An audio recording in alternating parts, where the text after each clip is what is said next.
Você falou assim, tem muita fumaça na internet. Vamos começar por essa. Só quero lembrar que fumaça mata, né? Fumaça asfixia. Fumaça queima. Então, essa fumaça que é produzida pela internet, vamos dar um nome para essa fumaça? Ideologia. Gosto bastante desse termo, temos que resgatar esse termo. Tá. Né? São os processos de subjetivação. Então, essa fumaça, ela nos mata. E mata mesmo. Assim, né? Nós vemos o que isso causa de transtorno mental, ansiedade, todas as coisas que nós sabemos que vêm junto a isso. Né? Disseminação de discurso de ódio, enfim. Outra afirmação que você faz, fala assim, a grande praça pública. Aí que tá, meu amigo. Eu não acho que a internet seja praça pública. Não. De jeito nenhum. Você acha que é um extrato da sociedade? É um locus de conflito, mas veja, primeiro que não pode ser pública porque tem dono, né? Porque os lugares dessas disputas se dão, são lugares que são, vamos dizer assim... É uma praça de shopping. Exatamente, é um pátio. É um pátio de shopping. É um pátio de shopping que os seguranças decidem quem entra, quem não entra, quem sai, quem não sai, quem fala, quem não fala, né? E quando a gente fala, quem não fala, e eu acho que o espaço público é um espaço em que deve imperar, obviamente, o respeito ao outro. Então, eu não acredito num lugar em que é possível você ter uma convivência saudável com as pessoas e que você pode simplesmente xingar e falar qualquer coisa para a pessoa e está tudo bem. Veja, você está criando uma sociedade em que a irresponsabilidade, ela é o motor das relações. Como é que não tem consequência eu pegar e fazer uma ofensa, te ofender? Isso tem que ter consequências, né? Ou seja, tem que haver o cultivo da responsabilidade.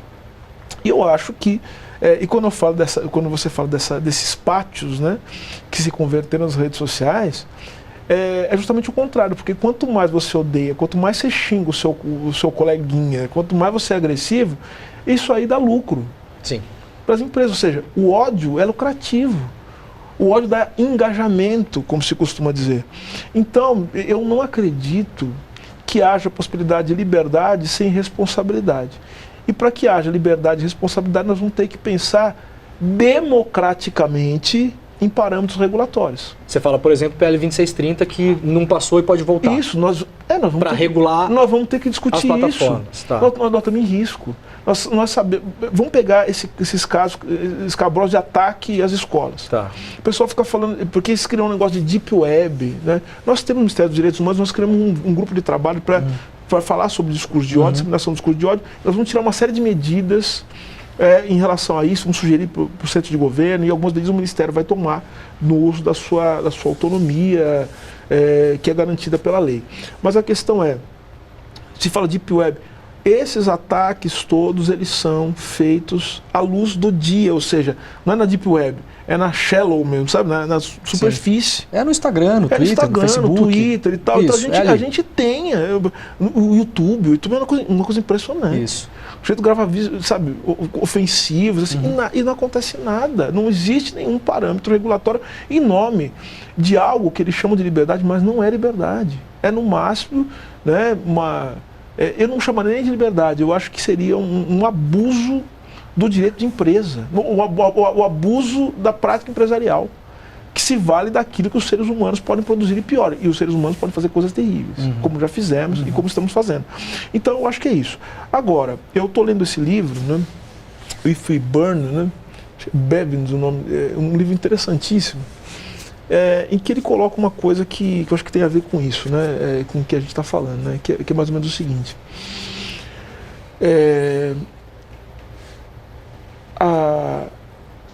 A lógica das redes sociais, porque a gente pensa o seguinte, que, claro, somos nós, nas nossas práticas sociais, né, que produzimos o que a gente chama de redes sociais, são redes mesmo, né, mas essas redes que foram constituídas pelo trabalho humano, elas também, nós estamos assim, emaranhados dentro dessa rede, e portanto ela produz aquilo que nós somos, a nossa forma de pensar, a nossa forma de agir. Então, eu vou te perguntar uma coisa, assim, você que está entrevistando aqui, mas é uma pergunta retórica. Eu não respondo perguntas aqui, não respondo, você só faz. Vai. Uma pergunta retórica. Quantas vezes você vê uma coisa na internet você é um jornalista respeitado, conhecido, e você, obviamente, não pode ficar xingando as pessoas. Imagina se for xingar todo mundo que xinga, né? Adoraria. Eu também gostaria de fazer isso, mas eu tenho, por exemplo, eu tenho que manter a postura de ministro, essa coisa toda. E aí, você olha e fala assim, gente, que absurdo que essa pessoa falou. Aí você começa assim, e fala, não, sim, melhor parar. Já fiz várias vezes. Várias vezes, né? Várias. Então, até para me livrar. Aí você para e tal, aí você apaga. Isso. Você escrever, você apaga. Agora, o que eu quero dizer com isso? Você percebe, então, que esse ambiente de rede, ele faz com que nós também tenhamos que lidar com os nossos piores monstros, né? Porque isso vai criando certos afetos, você vai ficando com ódio, você ficando, sabe, empolgado, ansioso. Então, note só como as redes, elas são lugares de produção do sujeito. E são sujeitos de conflito, do ódio. Não é um lugar em que se possa criar uma prática política, pelo menos nos moldes em que é estabelecida uma prática política transformadora, saudável, que resolva os nossos grandes problemas e que possa projetar futuro. E aí, assim, é a questão do livro. O livro ele fala um pouco disso e fala como esse ambiente todo ele vem produzindo uma certa impotência política, por parte, inclusive, dos movimentos que pedem a transformação social, né? Então, veja, muita gritaria, você falou, muita fumaça, muita onda, né? Mas, no final das contas, o que acaba virando? Performance. E só que essa performance, por incrível que pareça, por mais que ela seja politicamente impotente para mudar o sistema, ela acaba, de alguma forma, afetando os tempos da política.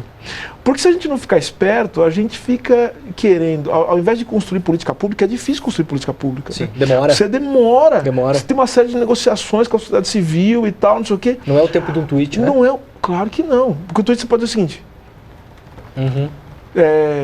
poxa, quando é que vai fazer tal coisa? Quando é não sei o quê? Só que está fazendo, tem uma equipe trabalhando. O tempo da política pública não é o tempo que foi constituído pela internet, mas é tempo também. Então você vai criando a ansiedade das pessoas, vai gerando porque está todo mundo muito cansado. Aí tem uma questão real, material. Porque as pessoas estão sofrendo muito, cara. É muito sofrimento. É muito sofrimento, muitas promessas, né, digitais que são feitas, né, de mundos possíveis, né, de mundos possíveis não, de mundos apresentados, mas que não são possíveis por conta da materialidade, por conta da vida material. Né? Então fica aquela coisa, o sujeito no Instagram, olhando a vida do outro, o tweet o cara xinga e fala um monte de coisa. Então, nesse sentido, você também tem um rebaixamento da vida teórica, porque não existe prática política transformadora sem teoria. Então, e aí o livro fala disso. Como você não tem mais o espaço e o tempo da construção teórica, porque teoria se constrói também com diálogo, se constrói em ambientes em que é possível, né, que você consiga desfiar, né, a sutileza do argumento, né, olhar para a realidade para ver se tem um encaixe, se bate ou não, enfim, essa coisa toda, você acaba substituindo isso por aquilo que se torna, que está à mão, né, que são as referências da cultura pop. Você viu que a gente não tem problema nenhum com ultra pop, né? Claro, com quadrinho, com nada. Lógico. Mas você veja que isso não é... Claro, você pega o Alan Moore, que é genial. Sim. O Alan Moore, ele fala, sou um anarquista, claro. Só que você vê que ele lê os anarquistas, ele conhece os anarquistas, e ele tem uma leitura de mundo, e ele constrói uma obra, claro. Ele constrói o V de Vingança. Ou o Joe Sacco. O Joe Sacco, sensacional. Isso. E vou pegar um cara mais conservador, você vai olhar um Frank Miller. Também. O Frank Miller, ele entendeu o que é o espírito, por exemplo, do que é o mundo desmoronando por conta do projeto neoliberal. Aí você vai olhar o Frank Miller. O Batman do Frank Miller é isso. A Gotham City do Frank Miller é isso, é a destruição, né? E o cara fala o seguinte, olha só que o mundo, a única forma da gente lidar com os conflitos desse mundo é a gente tendo um vigilante, tal. O cara vai, aí você vai entendendo Sim. qual que é o projeto do cara.